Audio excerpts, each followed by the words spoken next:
Does anyone else feel personally victimized by TikTok?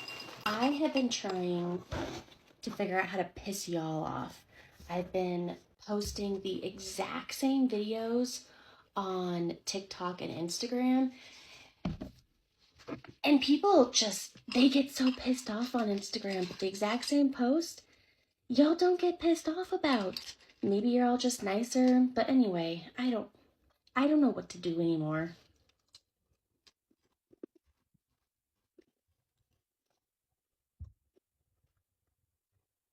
Oh,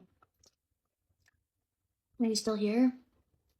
Listen, if you also feel personally victimized by TikTok, could you just like maybe start a fight in my comments about cereal? Like, what's the best? Like, start a fight about it, y'all.